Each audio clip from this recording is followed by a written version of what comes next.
భయం లేని కోడి బజార్ల గుడ్డు పెట్టిందట. తిరుమల ఎంకన్న గుడికి పోయి కొందరు చేసి అతి చూస్తే గట్లనే అనిపిస్తుంది. దేవుని కాడ కూడా రాజకీయాలేందో అర్థమే కాదు. ఎవరు చెప్పాలా వాళ్ళకు? అదేమన్నా రోడ్డా, బస్ స్టాండా?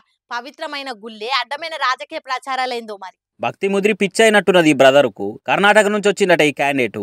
ఆడ కాంగ్రెస్ తరపున ఎంపీగా పోటీ చేస్తున్న సోనియారెడ్డి పోటువను పట్టుకొని తిరుమల ఎంకన్న గుడి ముంగట కోతి కొబ్బరి చిప్ప దొరికితే పట్టుకొని తిరుగుతా చూడురి. అగో అట్లనే తిరిగిండు. మరి ఆ సోనియారెడ్డి గెలవాలని ఆయనకు అంత పాయరం ఉంటే వాళ్ళ ఊర్లో చేసుకోవాలి ఇదంతా. వాళ్ళ ఇంటున్న పూజ రూమ్లో ఆమె పోటువకు దండం పెట్టుకొని దండేసుకొని మొక్కుకోవాలి. ఎవరొద్దన్నారు? పవిత్రమైన ఎంకన్న గుడి ముంగట ఆమె పోటు పట్టుకొని ఊరేగుడేందో. అన్ని బట్టెవా చేతలు కాకుంటే అని తిట్టుకుంటూ పోయిరట. ఈయన అంగడి చూసిన భక్తజనము. అయినా తిరుపతిలో కూడా భద్రతా లోపం ఎట్లుందో ఇగో ఇది చూస్తే కానొస్తుంది అనుకుంటా మస్తు మంది సోషల్ మీడియాలో చూస్తున్నా కూడా సురుకులు అంటే పట్టిరిగా.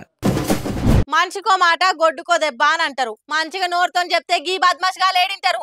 అక్క తలిగి నువ్వు తలిగి అప్పుడే తొవ్వలకొస్తారు. అగో గట్లెందుకు గరం అవుతున్నా అంటారా? గీ కథలు చూస్తే నేను కాదు మీరైతే ఇంకా అధ్వానంగా తిడతారు కావచ్చు.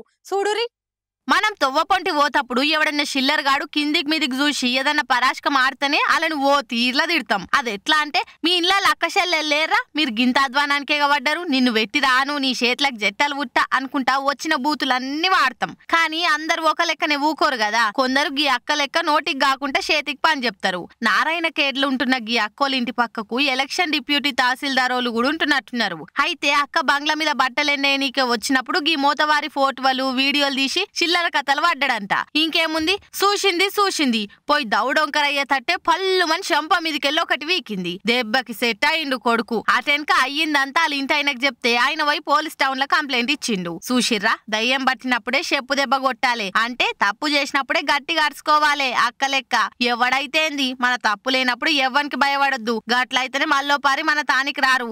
ఏమంటున్నాం, జర యాది పెట్టుకొని పైలంగుండుర్రి.